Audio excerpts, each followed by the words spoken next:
बंदों गुरुपद कंज कृपा सिंधु नर रूप हरि महामोहतम पुंज जासु वचन रवि कर निकर। भक्तगणों को मेरा हार्दिक नमन।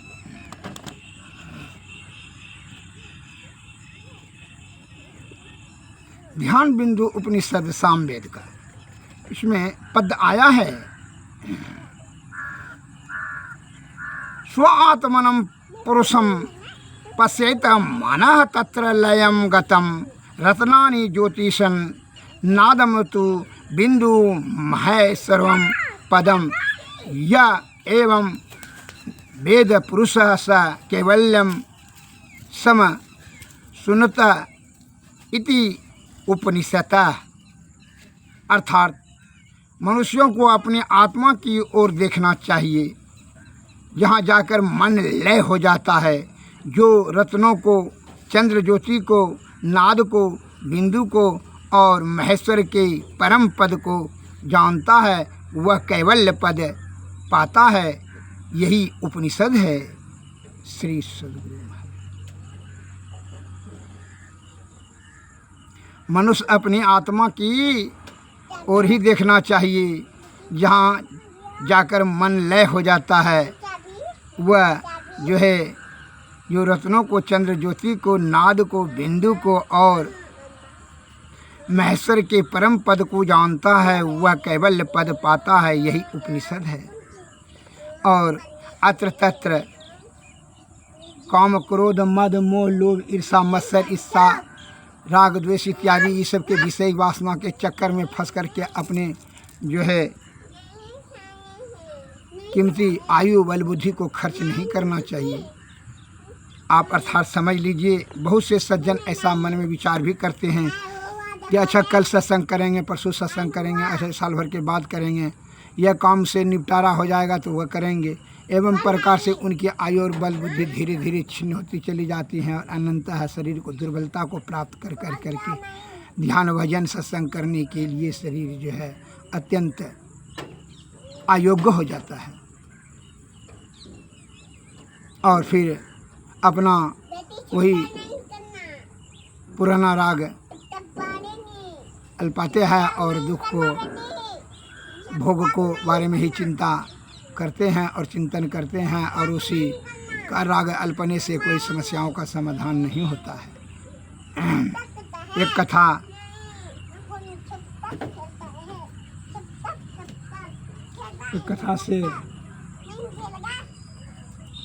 एक कथा में आपको बीरबल ने अकबर से कहा कि सभी समस्याओं का समाधान तुम बीरबल जब पढ़े लिखे नहीं हो तो फिर भी तुम कैसे कर देते हो? क्या तू पढ़े लिखे हो? थोड़ा बहुत। बीरबल ने इस प्रकार जवाब दिया, थोड़ा बहुत। तो अकबर ने कहा, अरे एक बात बोलो ना जी, थोड़ा बोलो या बहुत बोलो? का थोड़ा इसीलिए हुजूर जो हमारे सामने में, तो अकबर ने कहा एक ही बात बोलो, चाहे थोड़ा बोलो या बहुत बोलो। कहा हुजूर जहाँ हमसे कम ज्ञान रहता है उसके लिए बहुत हो जाते हैं, जो हमसे ज़्यादा रहता है उसके लिए थोड़ा हो जाते हैं, इसलिए थोड़ा बहुत दोनों प्रश्न का जवाब दिए। बड़ा खुश हुए। तो दूसरा प्रश्न किए, अच्छा ये बताओ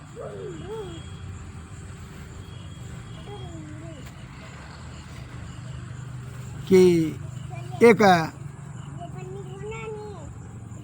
लकीर को खींच दिया अकबर ने स्लेट पर और कहा बिना इसको छुए और मिटाए इसको छोटा करके दिखाओ। तो बीरबल ने उसी के बगल में बड़ा लकीर खींच दिया। कहा हुजूर ये छोटा हो गया, ना हम इसको छुए हैं ना मिटाए हैं। बड़ा खुश हुए अकबर साहब, बहुत अच्छा, तुम अत्यंत कुशाग्र बुद्धि को हो। उसी प्रकार हमारे संत महात्मा लोग की मति जो ज्ञान है अत्यंत गंभीर होता है, अध्यात्म होता है।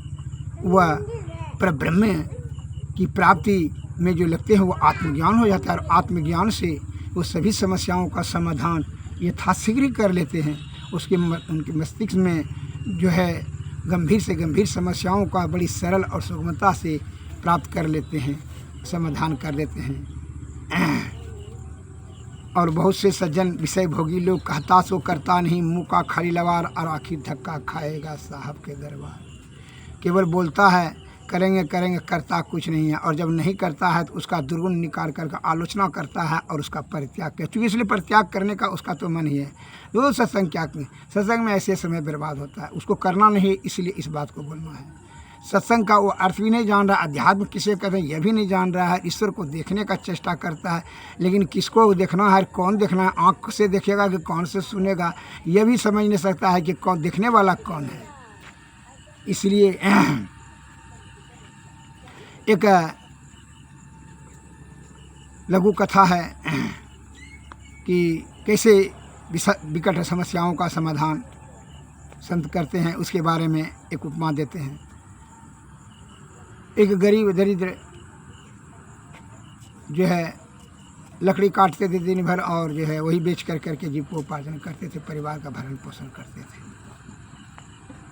इस प्रकार से उनका खर्ची पानी चलता था। संजोग की बात हुई, उनकी दरिद्रता पर तरस आकर के वन का देवता ने कहा कि मांगो एक वरदान जो मांगना है, लेकिन ध्यान रहे एक ही वरदान मांगना है।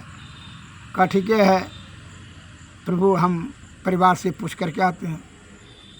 तो परिवार से पूछने के लिए आए तो पिताजी ने कहा कि धन मांग लो, सोना चांदी 2-4 को 10 कुंटल, अमीर हो जाओगे। क्या बहुत दरिद्र हो, गरीब हो।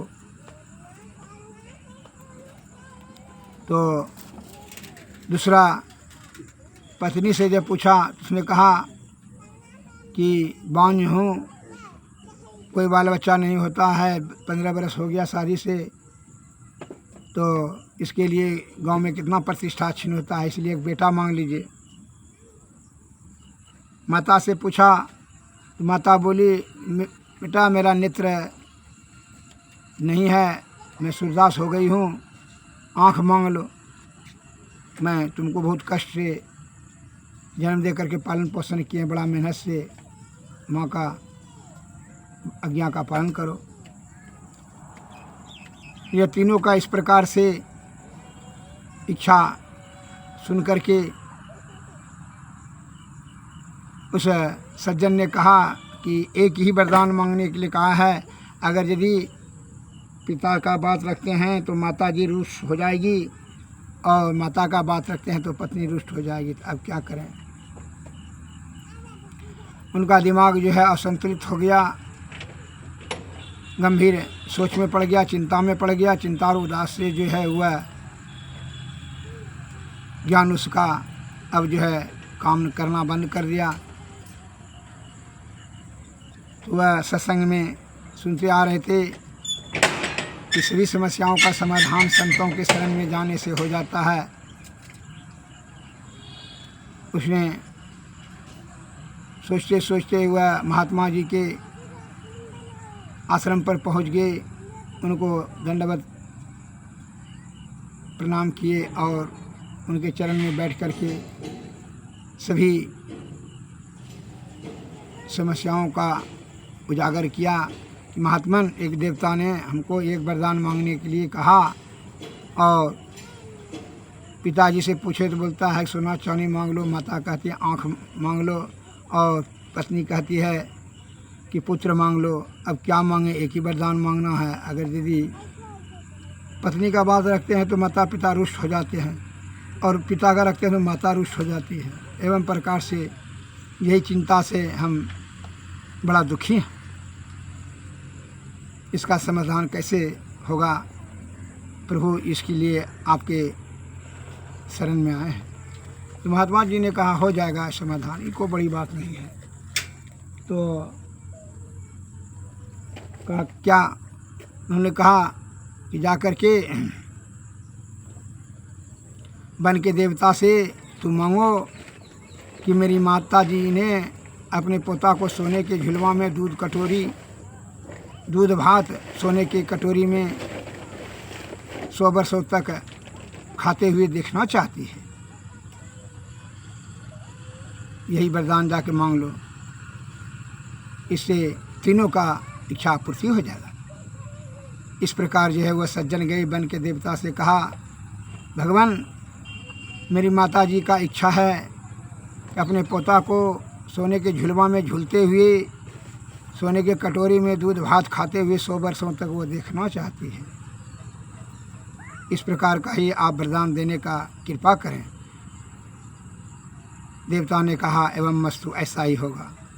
इस प्रकार का वरदान प्राप्त करके माता का आँख भी मिल गया और पुत्र भी हो गया और धन भी मिल गया। श्री सद्गुरु महाराज की जय। गंभीर समस्याओं का समाधान संतों के मस्तिष्क में यथाशीघ्र आ जाता है, क्योंकि इसलिए वो त्रिकालदर्शी हो जाते हैं। इसलिए संत महात्मा लोग संत दरस फल परम अनुपा, ब्रह्म दरस सहज जीव स्वरूप। तीर्थ करण फल एक है, संत मिलन फल 4, और सद्गुरु मिले फल अनेक है, कहतन वेद विचार। तीर्थ करने से एक फल होगा, धर्म होगा, और संत मिलन के 4 फल, धर्म अर्थ काम और मोक्ष, चारों चीज़ की प्राप्ति हो जाएगी। और सद्गुरु जब मिले तो फल अनेक है, उनका फल तो ब्रह्म की प्राप्ति हो जाएंगी। इसलिए यह जीवात्मा का कल्याण करने हेतु श्री सद्गुरु के चरणों में जा कर के तू शरण ले, और उन्हीं का निष्कपट निश्चल अहंकार का त्याग, विषय का त्याग कर करके उनका सेवा कर, पूर्ण श्रद्धा और विश्वास से, तब युक्ति जानकर, युक्ति से, उनकी कृपा से, युक्ति से, भक्ति से, श्री सद्गुरु महाराज की जय। घबरा करके किसी प्रकार का कोई भी अपने मस्तिष्क में काम, दिमाग में बुद्धि नहीं आवे, तो घबरा कर करके उल्टा सीधा कोई भी कार्य नहीं करना चाहिए, जिससे कि आपको बहुत बड़ी हानि हो या जीवन व्यर्थ में नष्ट हो जाए। इसलिए संत महात्मा लोग कहते हैं कि संत के शरण में जा, तभी आपके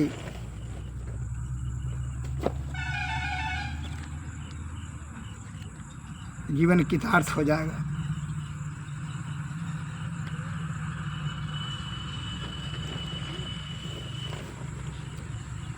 बिना गुरु की कृपा पाए नहीं जीवन उधार है। फंसी श्रुतियाई यम फांसी, अयन सुधे अपनी नासी। भई भव सोग की वासी, कठिन जहाँ ते उधार है। गुरु निज भेद बतलावे, सूरत को राह दर्शावे। जीव हित या पहियावे, सूरत को आई तार है। गुरु हितु है, गुरु पितु है, गुरु ही जीव के मितु है। गुरु सम कोई नहीं दूजा, जो जीवों को उधारा है। गुरु की नित कर पूजा, जगत इन सम नहीं दूजा है। मही को आन नहीं सूझा, फकत गुरु ही आधारा है। बिना गुरु की कृपा पाए, नहीं जीवन उधारा है। श्री सद्गुरु।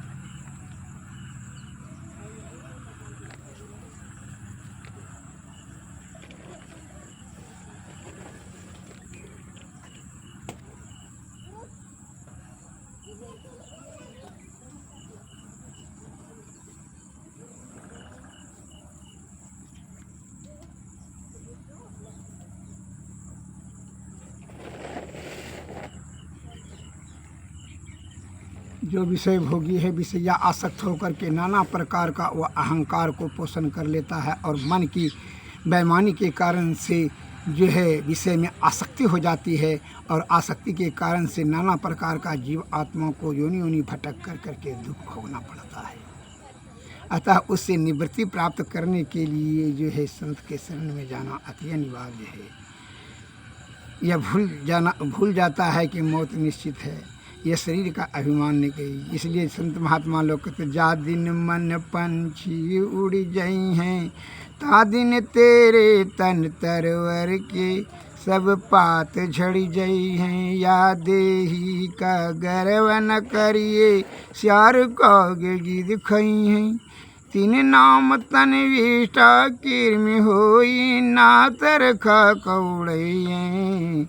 कहाँ वह नैन कहाँ वह शोभा, कहाँ रंग रूप दिखई हैं। जिने तिलोगन तो से नेह करत हो, सो तो ही देखी घिनई है। जिन पुत्रन को बहु विधि पालु, देवी देव मनइए। तहिले बाँस दियो खोपड़ी में शीश फाड़ी बिखरई हैं। घर के कहत सवेरे काढ़ो भूत होई घर खई। अजहु मूड करो सतसंगत संतन में कछु पई हैं। नर बपु घर जो जन नहीं गुरु के जम के मार्ग जई। सूरदास भगवंत भजन बन बिन बिरथा सो जन्म गमई। जा दिन मन पंछी उड़ जई हैं, ता दिन तेरे तन तरवर सब पात जड़ जई हैं। श्री सद्गुरु महाराज की जय।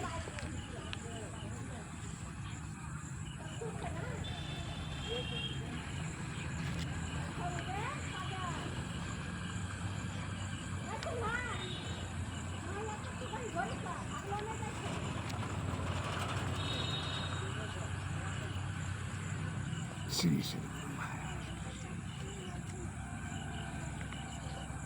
आरती तन मंदिर में कीजिए, दृष्टि जुगल कर सन मुख दीजिए। चमकई बिंदु सूक्ष्म यति उज्ज्वल, ब्रह्म ज्योति अनुपम लख लीजिए। जगमग जगमग रूप ब्रह्मंडा, निरखी निरखी ज्योति तज दीजिए। शब्द सूरत याभ्यास सरलतर, करि करि सार सवद गही। ऐसी जुगति कया गढ़ त्यागी, भव भ्रम भेद सकल मल। भव खलयारति यह निर्मल, कर्मे ही अमृत रस पीबे। आरती तन मंदिर में कीजिए, दृष्टि जुगल कर सन मुख दीजिए। श्री सद्गुरु महाराज की जय। श्री सद्गुरु नमस्कार। जय हिंद।